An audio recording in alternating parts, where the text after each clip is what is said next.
Hey, welcome back to Matt and Cheryl's Gen Excellent playlist. I'm Matt. I'm Sheryl.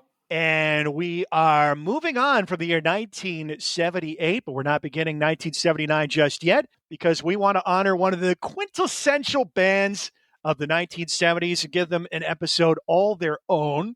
We felt they deserved it because it doesn't look as if any of their songs are going to make our playlist, and that is a shame. Yeah, surprisingly.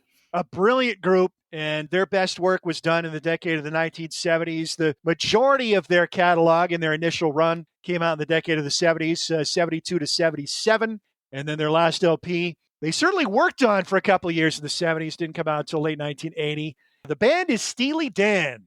Sheryl and I have both been fans for quite a while, so we've been going back and revisiting all their albums, and we're going to work through them chronologically and give our thoughts, and then talk about our favorites when we get to the end. First things first, I was thinking about this. I think most people consider their quintessential album, their masterpiece, to be Asia, which came out in 1977. That was actually the last Steely Dan album to enter my life. So that's the last one that I ever listened to.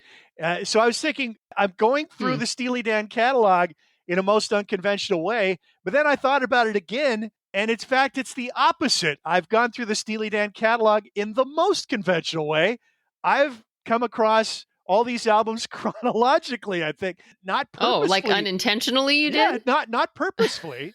But okay. I think going back to the first Steely Dan album I got, which was early on in my CD buying experience, so what would have been late 87, early 88 when I bought their debut album, Can't Buy a Thrill. And then I'm pretty sure all the albums that I acquired after that were essentially in chronological order. Actually, that's a lie. I did come to Asia after Gaucho. I'd listed Gaucho before Asia, the one we're not going to talk about on this episode because it's not a 70s album. Yeah. We're still in the 70s.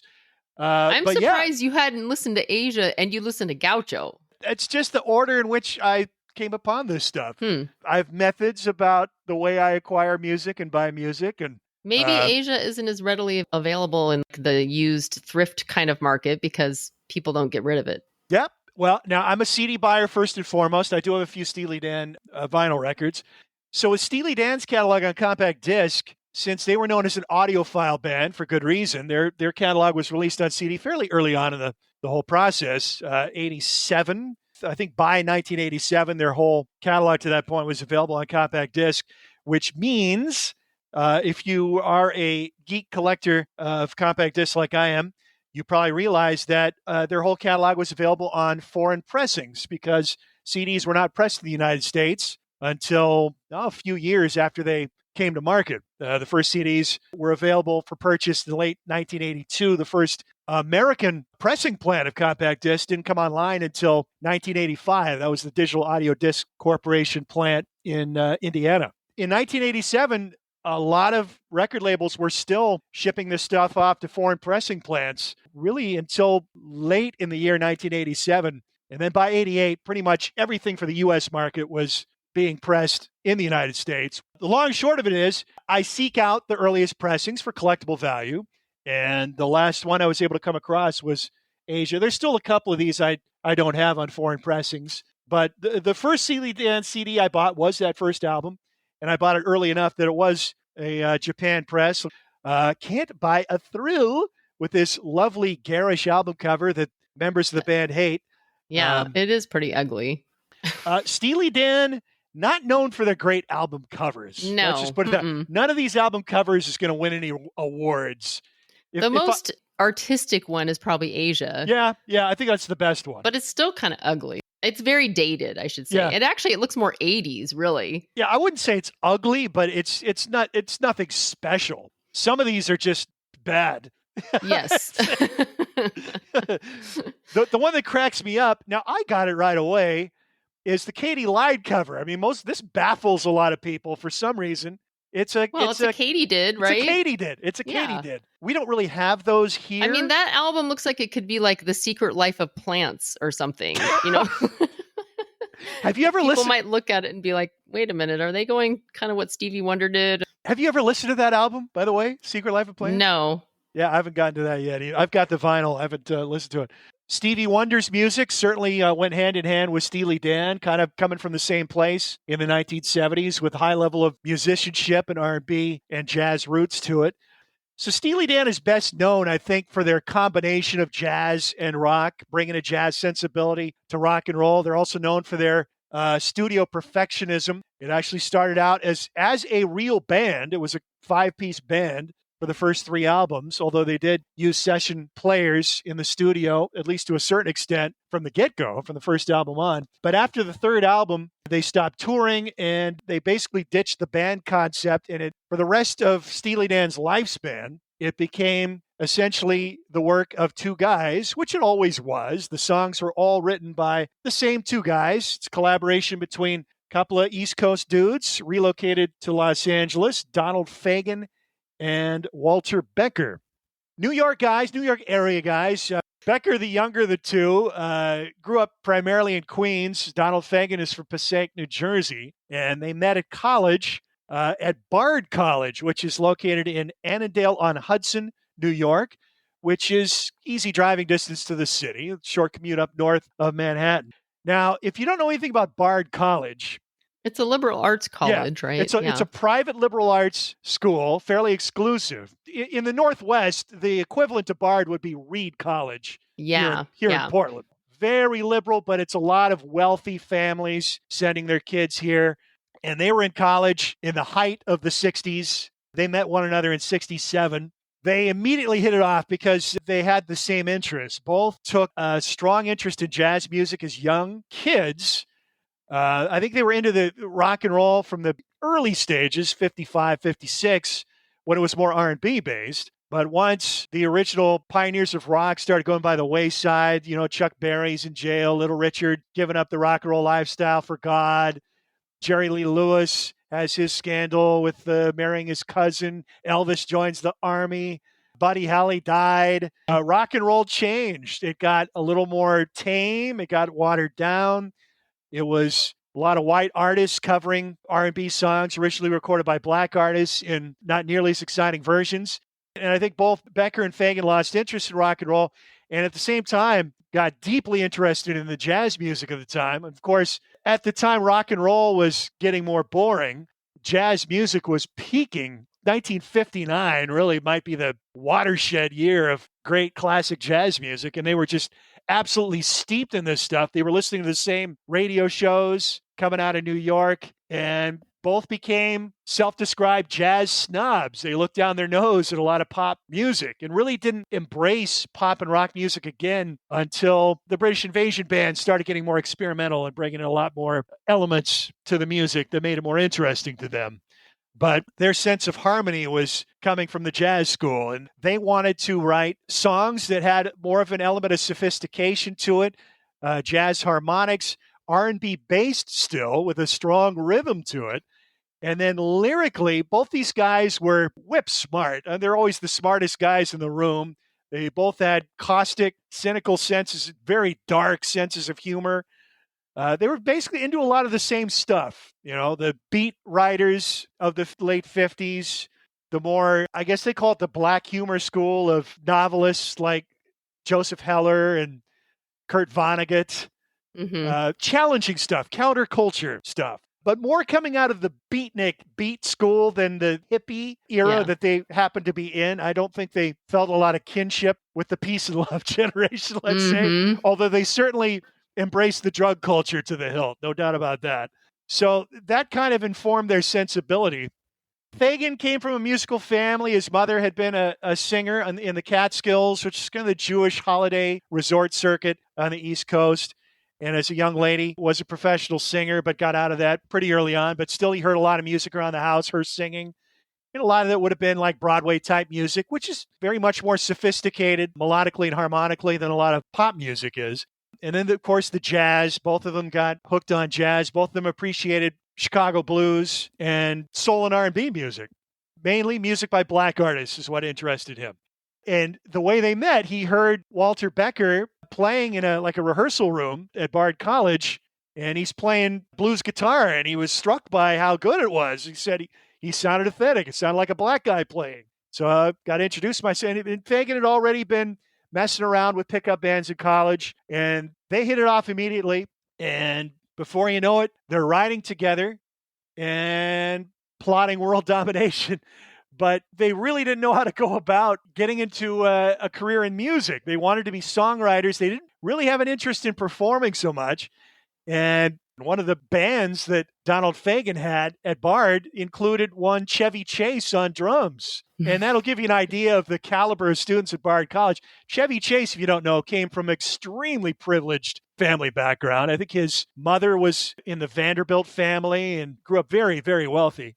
And actually, Donald Fagen, he's a good drummer. He could hold a groove pretty well. There's some old SNL sketches where he's playing cowbell with one of the bands. Like, yep. I think it's You're So Vain, maybe Carly Simon. Yeah, he played when Carly Simon, who again was also a very reluctant performer. Yes. And also a child of immense privilege. Mm-hmm. And before Saturday Night Live, a lot of those original Not Ready for Primetime players were in this National Lampoon production called Lemmings, which was a satirical look at rock and roll music. They did takeoffs on a lot of pop. That's where John Belushi got his Joe Cocker impression. That came via that show. So they got a chance to showcase their musical ability on that. Christopher Guest was a part of that group as well. Of course, went on to do Spinal Tap and other, satirical musical things like Mighty Wind. Also was on Saturday Night Live in the mid-'80s. So Walter Becker, not much of a student. He drops out after a couple semesters. Fagen did get his degree in English Lit. And there again, you could see how that informs his lyrics. So they... Wait, before we go any further, I'm really surprised that you didn't mention something about Walter Becker. Who taught him how to play guitar? As far as the guitar playing is concerned, yeah. So he's playing these blues licks when Donald Fagen first comes across him. He lived in the same building as a guy named Randy Wolf, a young teenager who had recently moved to New York with his family. His stepfather was a musician, and his grandmother owned a folk club in Los Angeles called the Ash Grove, and he'd gotten a chance to see all these original bluesmen and watch them play and got actually lessons from some of these guys and was a guitar prodigy. He ended up in New York and joined a band with a young guitarist on the rise who had later moved to England and attained stardom by the name of Jimi Hendrix, who christened him Randy California because there were two Randys in his group, Jimmy James and the Blue Flames. One of the Randys was from Texas, and then Randy Wolf was from California. So he called one Randy Texas, one Randy California. The name stuck. Randy California eventually formed Spirit, and it's one of my one of Matt's favorite bands. One of my music obsessions right now is Randy California. But yeah, Randy California taught Walter Becker a lot of blues licks. Yeah, interesting little story there. So they get to work writing songs, and then try to peddle their songs in New York to little success. They started hitting all these offices at the Brill Building, trying to sell their songs. They didn't have a demo tape at this point. They're just going in, knocking on doors, and hoping they could sing their songs to people and get signed up. When they're kind of past the era where a lot of that was happening. We're in the early 70s now, where it's mainly, late 60s, going into early 70s, where most acts are now writing their own music. So in the process of trying to sell their songs, they happen upon this one office. The sign says JATA, which stands for Jay and the Americans. Now, you may know Jay and the Americans. They had a string of pop hits in the 60s. Come a little bit closer. You're my kind of girl. So big and so strong. Come a little bit closer. So, end of the 60s, their music's totally out of fashion, although they would have another big hit with This Magic Moment, cover the old Drifters song. Like it or not, Jay Black was an incredible vocalist. You ever listen to the song Cara Mia? It's operatic, some of the vocal notes he's hitting in that song. It's pretty incredible. But their music they're on the downslide. They're out gigging at smaller clubs and dives and stuff. And they hire Becker and Fagen to be backup musicians in the group. So Fagen's playing piano and Becker's playing bass, and they're gigging with Jay and the Americans. This is certainly not what they had in mind. They're coming up with their own quirky songs at this point, trying to peddle them to people with little interest, and a lot of people just are befuddled by these complex, strange songs with weird subject matter. They strike up an acquaintance, a guy named Gary Cannon, who gets a job with ABC Dunhill Records in Los Angeles as a producer. He would soon revert to his birth name, Gary Katz. he met these guys and he got it. He got it. One of the few people who did, and convinced the execs at ABC to bring these guys back west as staff songwriters. Well, again, not a lot of work for these kind of people at this point in time because most groups are coming with their own material. However, two of the biggest acts on ABC at this time, Three Dog Night, they didn't compose a lot of their own music. They used outside songwriters. And the Grassroots was another one. They're kind of at the end of their hit-making run at this point, although they did have a couple more hits in the early 70s. Temptation Eyes comes to mind. Those are the two main acts on ABC. I guess part of the appeal was ABC at this point had the Impulse Records catalog, the great jazz music, mid-60s, but the jazz they were putting out at this time wasn't nearly as interesting. So these very New York guys, Becker and Fagen, relocate out to Los Angeles, and they're still trying to pass their songs on to people. Their major coup as songwriters was getting Barbra Streisand to record one of their songs called I Mean to Shine, which came out on an album she released in 1971. I've never heard the track. Have you? Yeah, I listened to it. And? I like it. Yeah. So actually, this is originally was done by Linda Hoover. So she recorded an album, and that album had several of their compositions on it.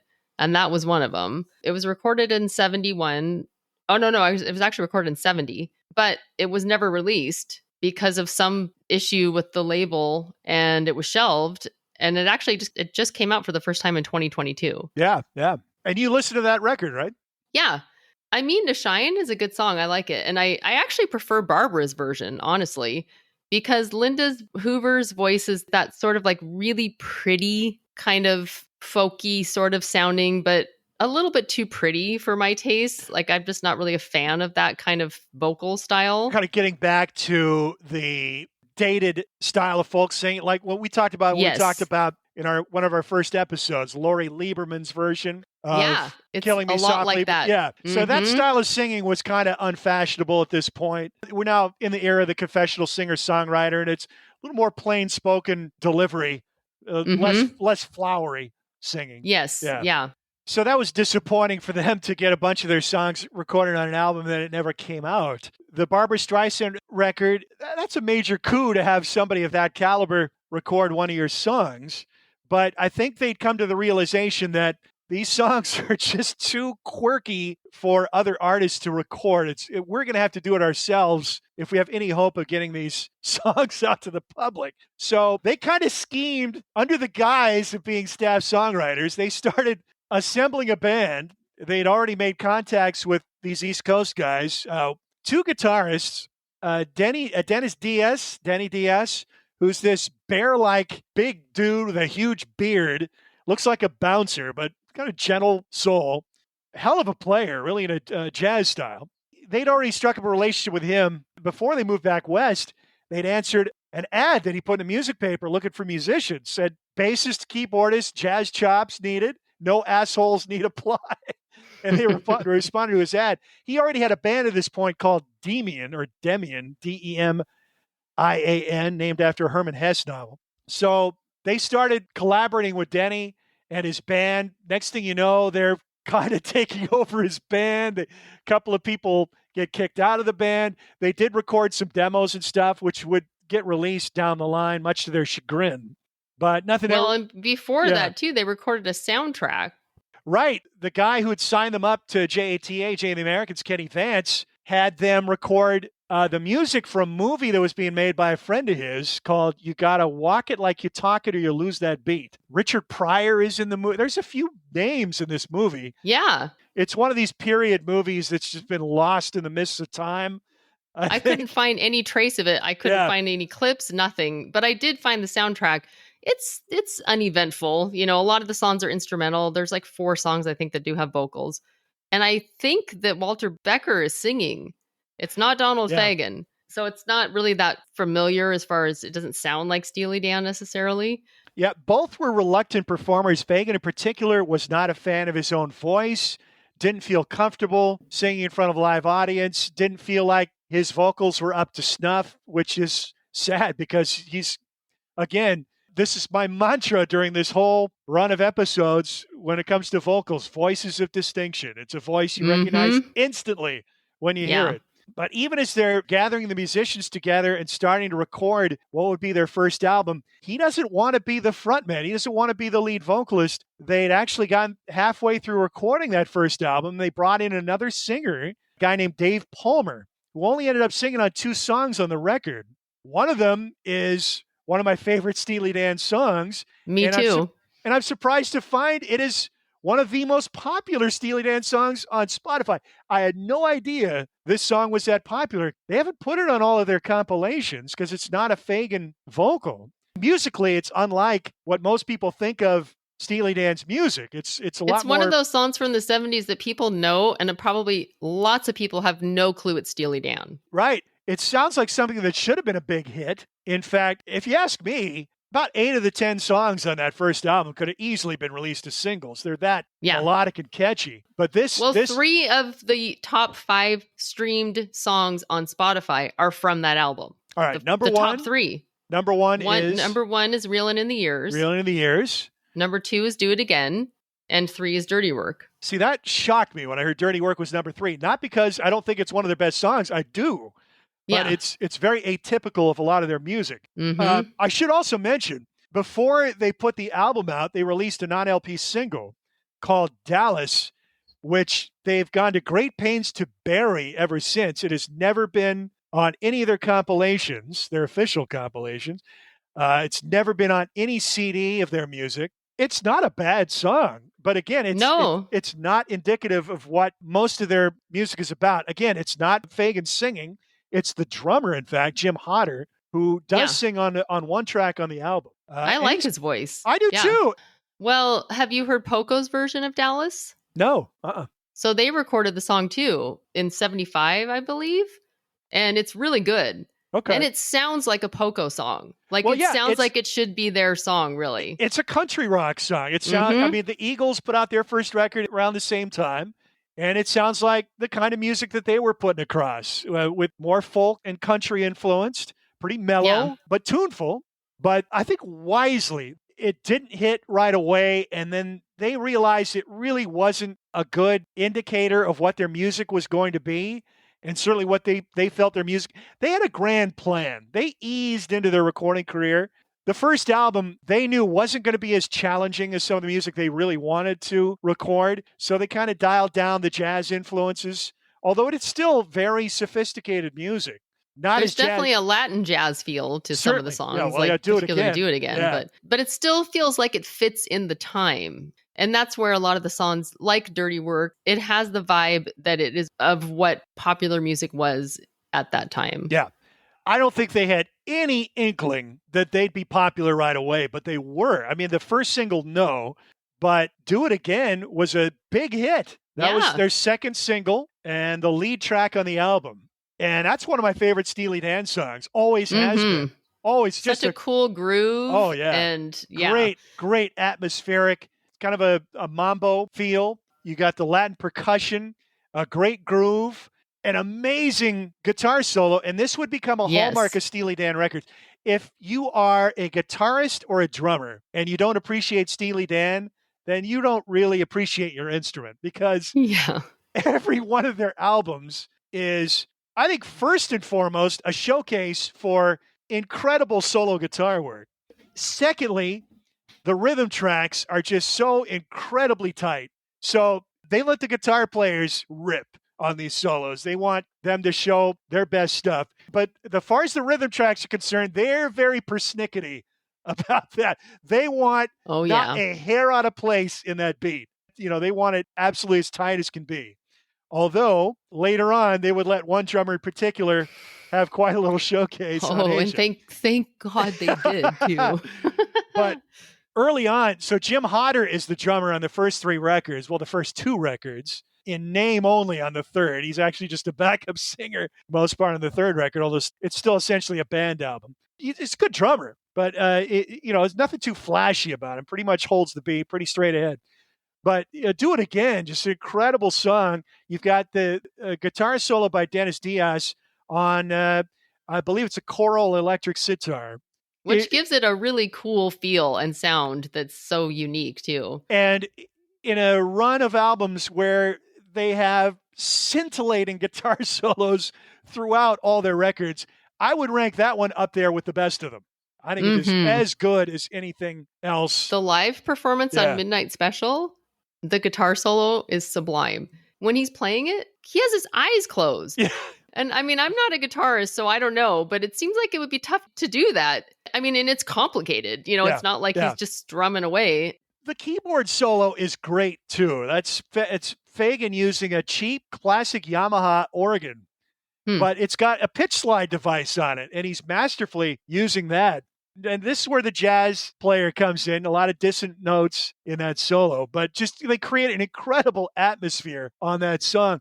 But I think the biggest takeaway I've gotten from going through their catalog in preparation for this episode, this is the album that's been in my life the longest, their first one, but I hadn't listened to it in a long, long time. I like this album way more than I realized. Me too. It's super melodic, great melodies, great catchy choruses, and the songs that Fagen sings, as well as Dirty Work, the second track with Dave Palmer, and the fourth track, which is the one track that Hodder sings on this record, Midnight Cruiser.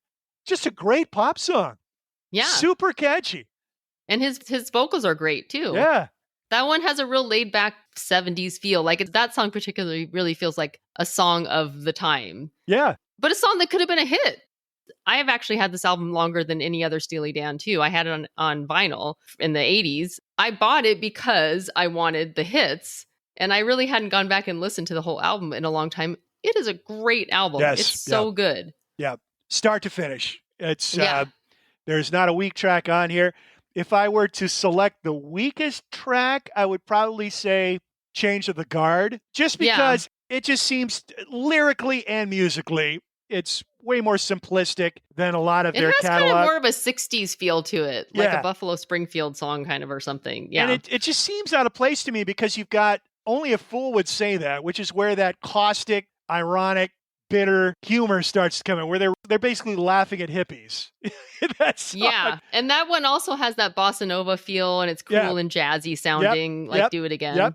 Yep. Mm-hmm. But then Change of the Guard just seems to be kind of a hippy dippy sentiment to it, which doesn't. Yeah, it doesn't fit. really seem like it meshes with their kind of attitude, and Turn That Heartbeat Over Again ends the album. That's kind of a little more proggy than the rest of the songs. That one kind of had like a later Beach Boys feel to it for me. And they would open for the Beach Boys when they were a touring act in 72. Beach Boys were putting out some pretty good music at that time. Yeah, they were. And that song also, they're all singing together, all the vocalists, which is kind of cool. You know, another thing I hadn't really thought about in relation to Steely Dan until just focused on this band and put their catalog under a microscope, the harmonies are so important to this group.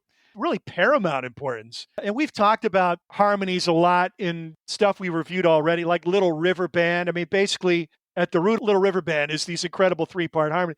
And again, the harmony vocals on these Steely Dan records really make a lot of these songs. You know, they have 3 vocalists in the band in this incarnation. Later, they would be bringing in like a lot of female backup singers, and that would be adding a lot of the layers to their sound. So that was fun to go back and revisit this album, and it is so enjoyable. Got to talk about Reelin'. When you talk about guitar solos. Oh, yeah. Reelin' in the Years opens with a guitar solo, which is structurally kind of unusual to have this ripping guitar part to start the song. And it's Elliot Randall. So they're already starting to use session guys, even though they are a 5-piece band at this point.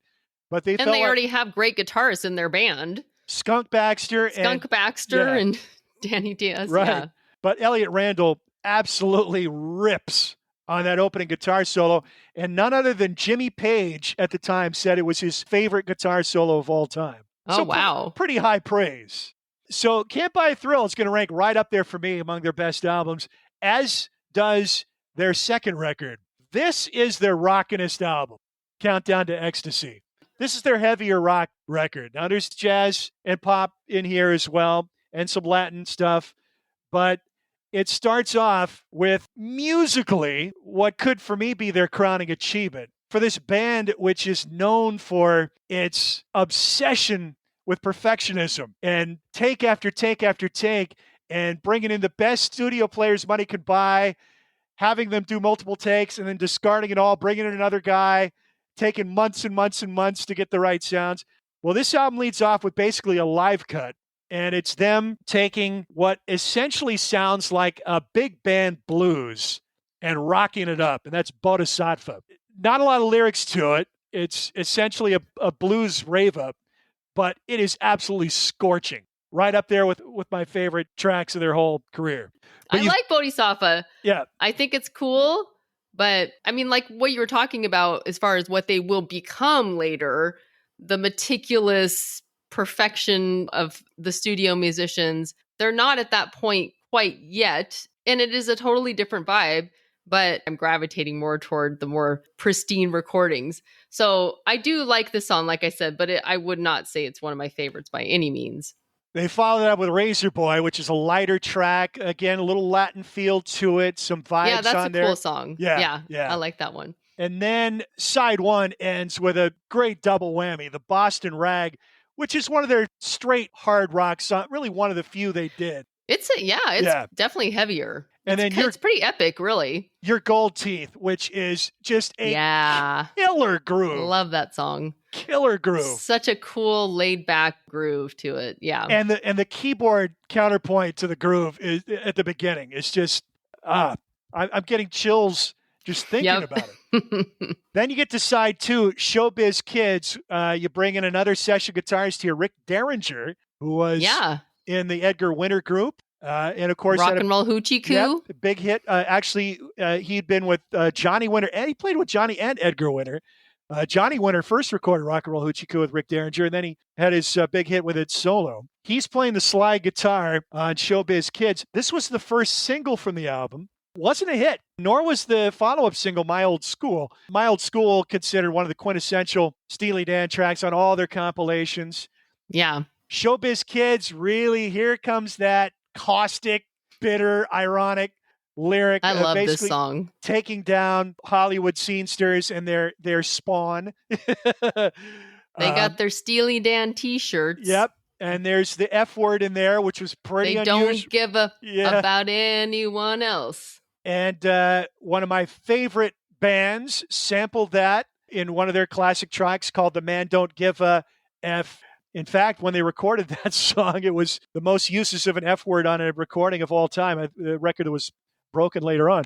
So Showbiz Kids, My Old School, the singles back-to-back on side two. And then the album ends with, on a lighter note, Pearl of the Quarter. And actually, I say lighter note, King of the World, a song about nuclear holocaust. That's the album. Yeah. But that was a nice discovery for you, I understand. Yes. I actually don't know if I really listened to the entire album all the way through. I knew a lot of these songs just from greatest hits. And so more than half of them I already knew. But I wasn't really familiar with King of the World. I love this song. It has such a cool bass line. I love Donald Fagen's vocals, really cool synth solo. I mean, this could almost be considered prog. It is definitely borderlining and maybe like the most prog they would ever get. Clearly, the word progressive applies to their music, but they don't share a lot in common with a lot of what we call prog rock from that era. But occasionally, outlying songs do show those tendencies, and this is one of them. And it's the synths in there, I think, that really makes me feel that way. But I also feel like this song is the one that sounds most like it could have been on Can't Buy a Thrill. Like it shares that sound to me more than any other song on Countdown to Ecstasy. And I really like Pearl of the Quarter, too. I love the voulez-vous. Say voulez-vous. And it's got a really cool slide guitar in it. This album was definitely the one where I was like, I don't know why I didn't realize this is like one of my favorite albums. It's so good. Yes, this has been one of my favorites for a long time and remains so. I like every song on here quite a bit. If I were forced to choose one, that would be difficult. I would have said Bodhisattva, but on recent listening, Your Gold Teeth is just such a slamming track. It's such a killer, nasty groove. That one might ascend to the top spot. So this album was a bit of I just can't tell you, I can't get enough of Showbiz Kids. I have it on a couple playlists. I always have to rewind that don't give a about anyone else line a couple times because it is one of my favorite lines ever in any song. It just sounds so cool. Well, this is 1973, and very few times at this point had that word appeared on a popular song. Again, they're quirky songs, what they spent years trying to sell and just got quizzical looks.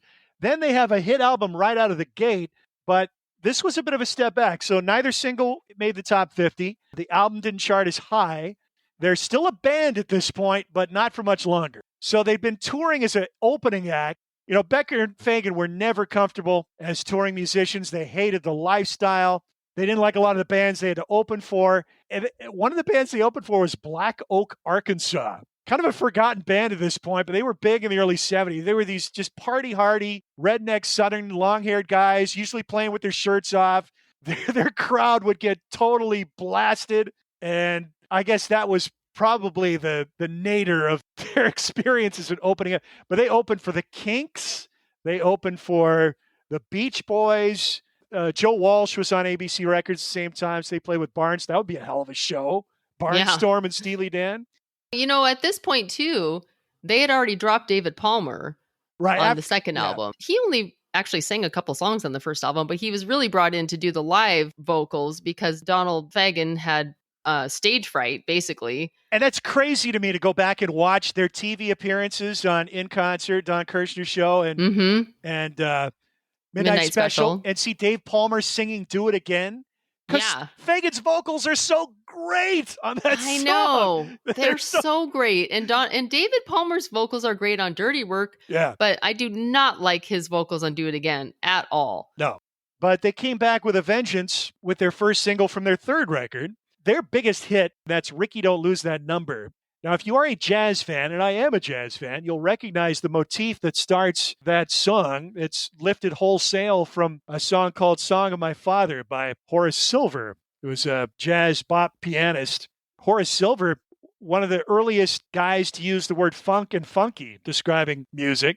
He definitely had funk in his style. So the da da da da da da da. That's lifted right. They lifted that wholesale. Yep, pretty much. And actually, the album version, there's this kind of spacey intro on it that isn't on the single. Quick. Yeah. Just kind of strange little atmospheric overture. It's a flapamba. I'd never heard of this instrument before. It looks like a vibraphone. So you're not really hearing notes. You're just kind of hearing sounds on this. So it's just a strange opening to this song. But the guy who plays it's kind of cool. I actually kind of like it. The guy who plays it is named Victor Feldman. And if you want to wow somebody with your music knowledge, ask him this trivia question. Who's the only musician other than Donald Fagen and Walter Becker who played on all 7 of Steely Dan's albums during their initial run? And Victor Feldman is the answer. He played on all of them. So that starts Ricky Don't Lose That Number. It's their biggest hit, and it's one of their great songs, certainly. Yeah, it should be their biggest hit. It is. It's a great song. I mean, it's kind of a masterpiece of evoking a vibe and a feeling. They insist that the number is not a marijuana cigarette, and that word has been used as slang for that. Although when you listen to the lyrics, it certainly gives you that impression. Oh, man, they say that's not what it's about, though. Yeah. But can we trust them? Are they reliable narrators? Not really. I think no. Anyway, side 1 is all great on this album. Night by Night, another funk track. Any Major Dude will tell you, beautiful melodic, mellow track.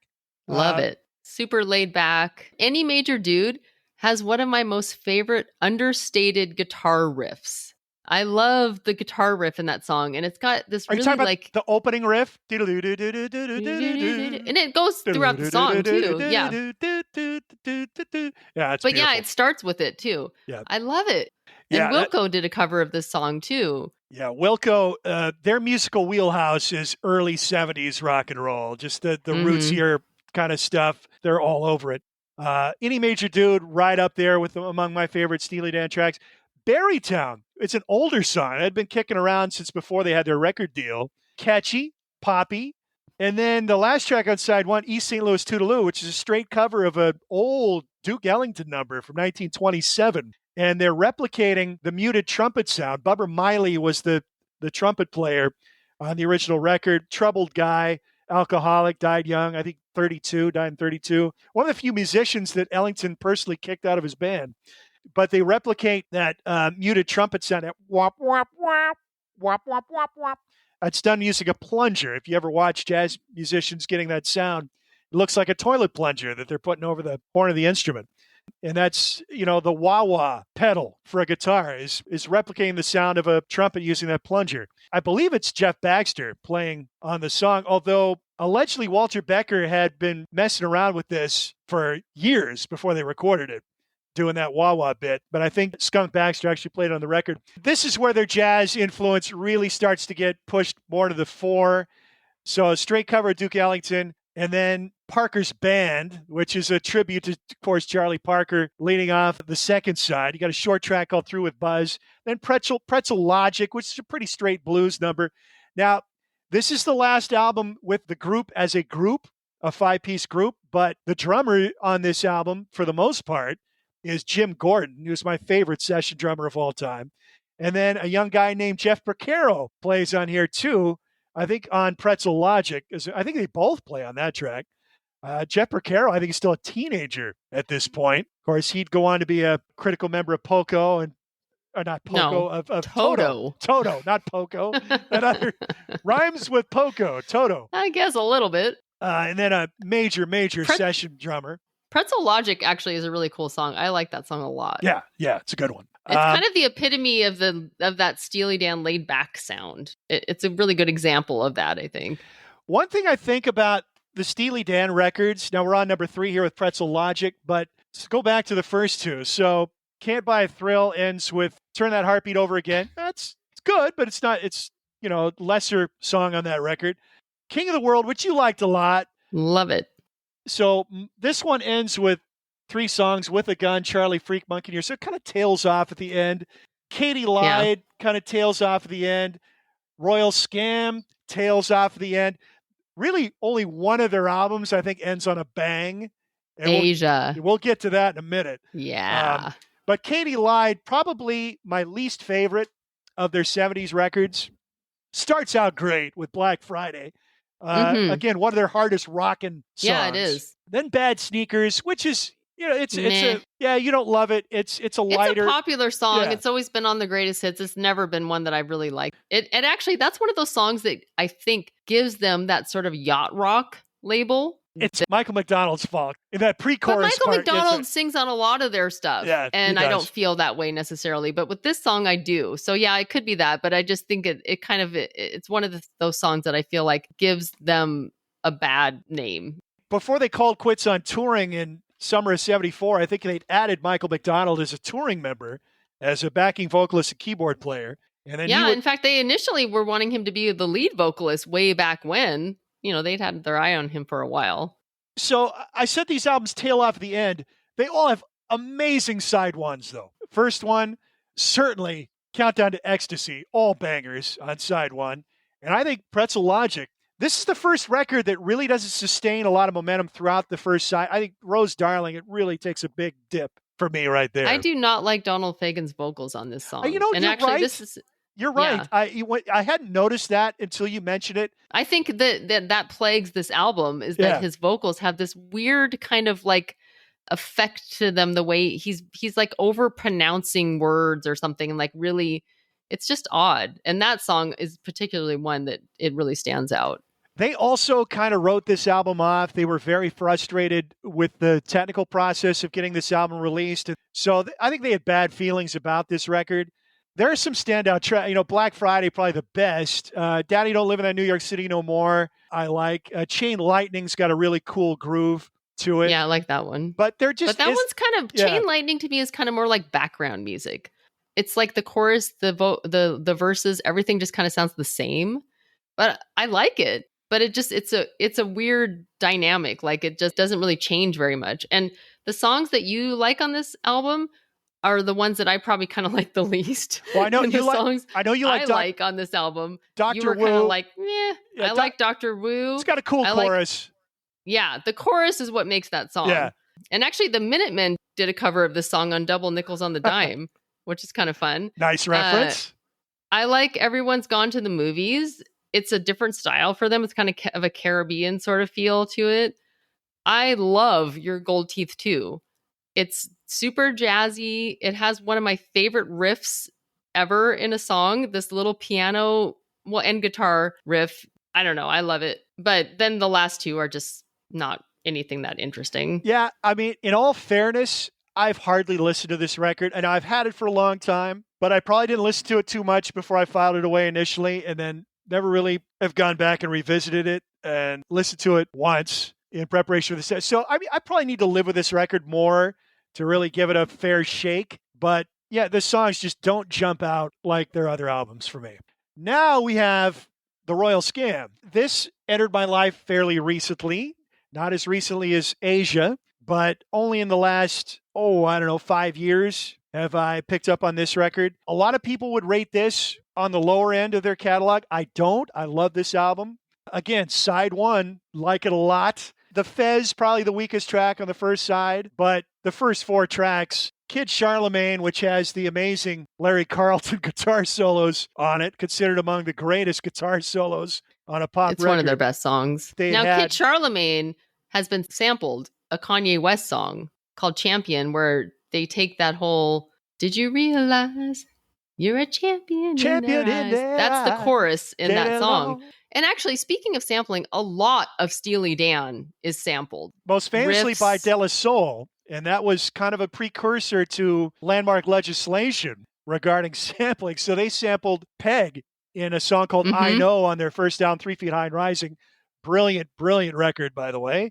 Actually, we're going to bring up hip-hop for the first time in 1979, but we will be definitely talking about hip-hop once we get toward the later 80s a lot. There were 2 samples on the record that caught them flack. That one, and the one that probably got them the most flack was a sample of the Turtles, and that's what really got them dragged into the courtroom. So those samples, and then Biz Markie sampling Gilbert O'Sullivan was kind of the turning point in legislation, where you really had to get sample clearance and pay the artists for the use of their work, which is as it should be. But sadly, I think that killed a lot of rap, because I think the greatest hip hop is the original stuff where it is sampling records. Anyhow, Royal Scam, side one, love it. Kid Charlemagne, probably the weakest first track on a Steely Dan album for me, but it is one of their most popular songs. It was a single. It was not popular. It wasn't a hit. There were no hit singles on this record. Actually, I'm surprised that Don't Take Me Alive, the third song, was not a single, because I recognize that song. I've heard that song on the radio. Yeah, that still gets played on FM rock stations. Yeah, but it was never released as a single. Nope. Again, that's Larry Carlton on the guitar. Caves of Altamira, an interesting set they'd had for a while. It goes back to their notebooks before they had their record deal. That song's pretty involved with all the horns and everything. Sign In Stranger. How many times have we brought this name up? And this is one of the many things I love about us doing this podcast, is we get to discover and shine a light on these people, these names that maybe haven't gotten recognized for their work. Paul Griffin. This is about the 3rd time we've brought this guy's name up. Paul Griffin played the amazing gospel piano on American Pie. He was the keyboard player, the piano player on Bob Dylan's greatest records, Highway 61 Revisited and Bringing It All Back Home. And he just owns this song. It's just incredible piano flourishes. In fact, his piano playing was so intrinsic on the next track, The Fez, they gave him a writing credit. The only time they assigned a writing credit to anybody other than themselves on any Steely Dan record. Paul Griffin gets a writing credit on The Fez. And The Fez really should have been used in an ad campaign for Trojans or some other thinly disguised. Not even going to do it without the Trojan on. Yes. Yeah. It's a Jimmy hat. That's what they're singing about.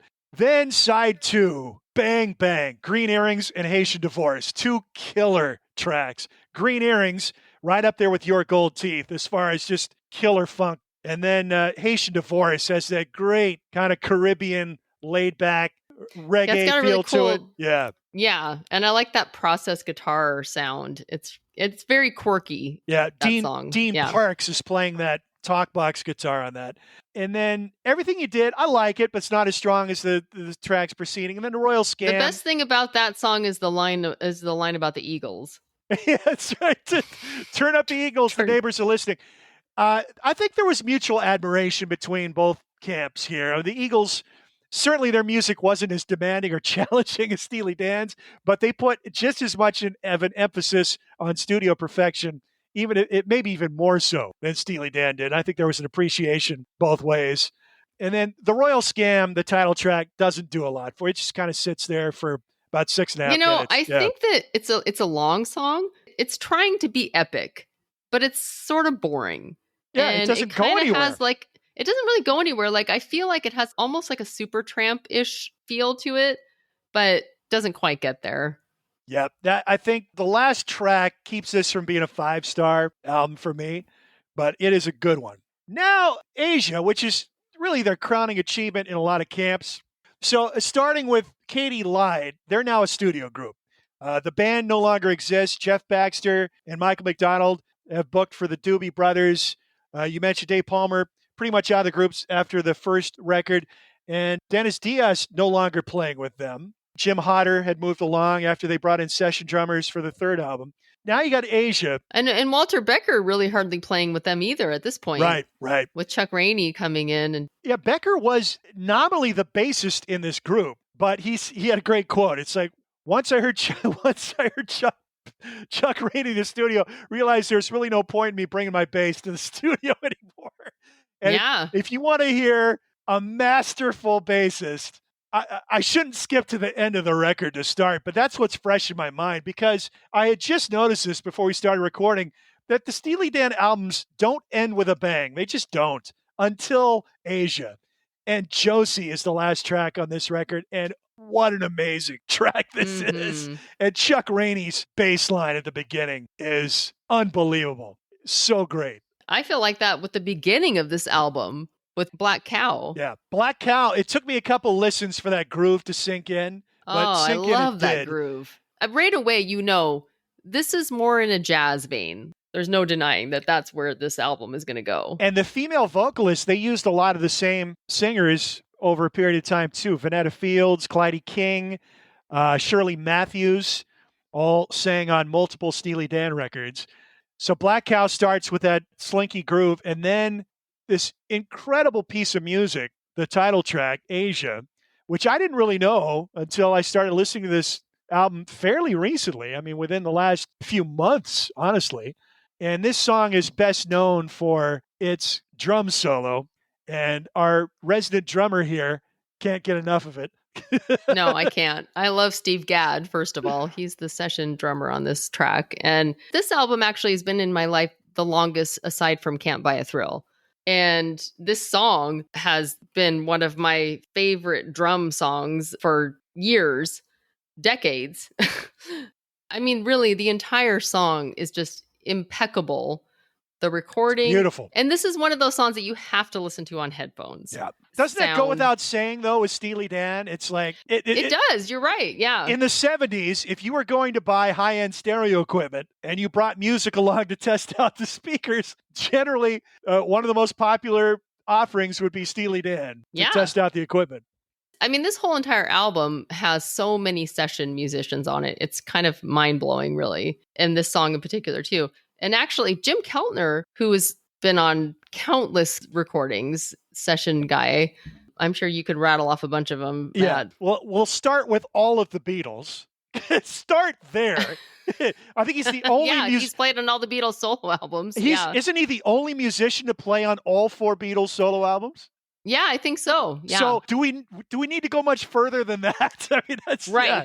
But then just keep going from there to everybody you can ever imagine that, any recording artist from the 70s. And his playing on Josie is sublime. It is so good. So good. So many little fills and flourishes in there. Subtle. Yeah. Subtle. And he initially recorded drums for this song. Then they had Steve Gadd come in, showed him the score sheet. He sat down, played it a couple times, and then they recorded this track live with all the musicians. Took about 20 minutes to record, 1 or 2 takes. Unbelievable. And clearly this is the version that they knew was superior. I don't know what Jim Keltner's version is like. I have not heard that, but nothing could be better than Steve Gadd's. Nothing could. It's epic. And not only does it have 1 drum solo in it, it actually has 2 drum solos in it. But even without the solos, the song itself rides along different styles. It's incredible. Yeah, it's a beautiful piece of music and quite an accomplishment. Deacon Blues is on most of their compilations. It's one I've heard a ton of times. Very familiar. And probably actually one of my least favorite Steely Dan songs, along with Bad Sneakers. No, I don't dislike it, but... I mean, one of my least favorite popular Steely Dan songs. Peg, on the other hand, is great. And sadly, I couldn't find... I don't know if there's been a good video documentary just about the whole career of Steely Dan or a biography, but there was a classic albums episode about the making of Asia. And of course, Becker and Fagen, if you ever read interviews with them or see them interviewed, they are incredibly funny and very intimidating to interview just because they're always the smartest guys in the room. And they're basically picking you apart as you're trying to pick them apart. You're not going to win that verbal jousting battle. But one of the funnest parts of the classic albums documentary is they're cycling through all the different attempts at the guitar solo in Peg, all the different hotshot studio guitars. There's like 7 or 8 of them. Yeah. And they're all great, really. They all are great in their own right. Every guy they have coming in is a extremely talented session musician, so it's not like they have anybody there that isn't going to be able to live up to their expectations. But there's something about the one that they chose that they knew was the best and the one that worked the best. And it was a great choice. It's Jay Graydon who eventually laid down. It's totally unlike any of the other attempts. It was very idiosyncratic. Yeah. But it works beautifully. This is one of the best songs of the 70s. It really is. Now, this is another drummer song too. Who's the drummer on this? Is it Kelder? Rick Marotta? No, it's Rick Marotta. The cymbal work. Oh, man. Yeah, and that's what makes this song unique, really. He says, even in that classic albums documentary, that he's done this before, had the hi-hat open just a little bit, each hi-hat hit, but this is the first time it's really been captured in the recording in a way that you can really hear it. And so he gives a lot of credit to just how it's recorded. So we got to mention the engineer on all these albums, Roger Nichols, who is just a critical component to this music, along with the producer, Gary Katz. They're on board throughout this whole run. All their albums Roger Nichols amazing. won like 7 Grammys for all his recordings with Steely Dan. So, Peg is another masterwork for sure. And not only is it just the drums on this, but the bass, so cool. Chuck Rainey again. And he tells a funny story on that classic albums where at the time, the slap bass is like a really popular sound. And it sometimes maybe kind of dates the albums from that time too. And they specifically did not want him to do that. And he says that he kind of like turned away from them so they couldn't see. And in the chorus, just in the chorus, he does that slap. And it does sound really cool. Yeah. And I like it too because it's not throughout the whole song. It's just in the chorus. But he was like, he just couldn't resist. He just had to get it in there. And it was a good call because really it just does add a lot to the song. No clunkers on this. I mean, songs you like more than others, but none. They're all interesting, rhythmically, harmonically, melodically. So those are the albums for the set. A couple other stray tracks that didn't make it to albums. One of their best, called FM, which was from the movie the same. Oh, yeah. Which was released around the same time as, I think actually they released that as a single before they released Josie from Asia. So kind of in the middle of releasing singles from this album, they released FM, which is from a period movie. And then there was another outtake called Here at the Western World, which had been sitting around for a couple of years, didn't really fit. I think they felt it was too similar tempo-wise to other songs on the records, and they eventually put it on the Greatest Hits album, released in 1970. It's a good song. And then we mentioned Dallas, the single released before their first album, which they basically disowned. I mean, it's impossible to find. If you're going to listen to that song, go find the Poco version because it's good. And I think the B-side on that was called Sail on the Waterway, and I've not listened to that. Again, that hasn't shown up on really anything.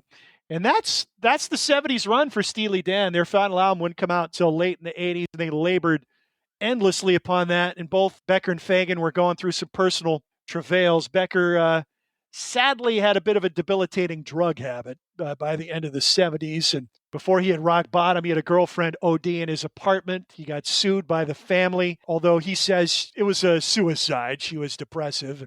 But he got sued for being culpable for her death.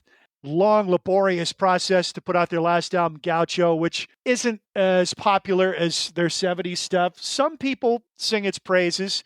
We'll save that for 1980 because there was a hit record off of that. But this is and actually, Walter Becker went on to produce and play on one of my favorite albums from 1985, which I promise you will show up on the playlist then. China Crisis? It's China Crisis, Flaunt the Imperfections. Yeah, I don't know that. I love that album. Okay. Well, something to look forward to. So, 6 Steely Dan albums in the 1970s. Time to start picking favorites here. Sheryl, I'm guessing for you it's Asia. Yes, it is. It's the epitome of Steely Dan as far as the impeccable recording. And, for sure. Once again, using all the session musicians that are the best of the best, really. So I feel like it's their crowning achievement in that sense, because really that's so much what they're about and what they were really trying to achieve. And they did achieve it with Asia. I got to tell you, first of all, it's surprising to me that it took me this long to really listen to this album. Me too. I've always liked the song Josie, but listening to it on headphones really ramped it up in my estimation. And the first line in this song, we're going to break out the hats and hooters when Josie comes home. We're going to rev up the motor scooters when Josie comes home. I'd never noticed that lyric before. I love it. Absolutely love it. Break out the hats and hooters. But what a just incredible groove to start that song. And then all the twists and turns and the chord changes. What's amazing about Steely Dan, the things that they're known for, the complexity, the studio perfectionism, the jazz chords, the changes, but their music is so melodic. It is so, that just gets overlooked, I think, because of all that other stuff. They wouldn't have all these hits if they didn't. Yeah, this album is rising for me, but again, I'm more of a fan of their rockier stuff than their jazzier stuff. So really for me, Countdown to Ecstasy is my favorite. It's been my favorite for a long time. As their heaviest rock stuff, love every song on this record. And then Royal Scam, again, it ends on a bit of a, I don't want to say a dud. They don't have any duds. There are no bad songs by Steely Dan. This is one of the things that I realized after going back and listening to all their albums several times over. Every album has many great songs, a lot of good songs, and a few clunkers here and there. But even those are not bad songs. They're just kind of boring. Like the only thing that makes a Steely Dan song bad is that it doesn't have like a really cool little riff in it or something that is just like, wow, this is amazing. It's just kind of like, it's fine. But it's still not bad. I cannot find a bad song on any of these albums, which is kind of amazing. I was thinking Royal Scam might be my second favorite, but I think I got to go with the first album. You've probably noticed this by now if you've been following us along from the beginning. It's about songs, just catchy, melodic songs are what grab me the most. And this is their best collection of those. Yeah, I think so too. Can't Buy a Thrill is my second favorite as well. I don't know that I could right now rank 1, 2, 3, 4, 5, 6, but I would go Countdown to Ecstasy 1, Can't Buy a Thrill 2, Royal Scam, and Pretzel Logic. That's kind of a toss-up for me at this point. Asia is rising. Katie Lied definitely would be 6th out of the 6th. And then Gaucho probably after Katie Lied, but we'll save Gaucho when we talk about 1980. I would say Asia, Can't Buy a Thrill, Countdown to Ecstasy, Pretzel Logic, and then Royal Scam and Katie Lied are kind of interchangeable for me. They're sort of tied for last. Certainly, it's been an enjoyable few days preparing for this episode, revisiting some of these albums I haven't listened to in a long time and renewing my love for that first album. Yeah, me too. All right, so Steely Dan gets their moment in the sun here on Matt and Sheryl's Gen Excellent playlist. We'll get back to regular proceedings as we dive into the year 1979. We've been teasing 1979 for months, it seems like. I'm so excited. Me too. Love that year for music. We'll have the great radio hits of the year. We'll have certainly the great new wave post-punk music being created in that year. Some of our favorite bands really started their classic runs in 1979. And the first hit hip-hop song comes out in 1979 as well. So all sorts of cool stuff to explore as we select 14 songs from the year 1979 to go on our playlist.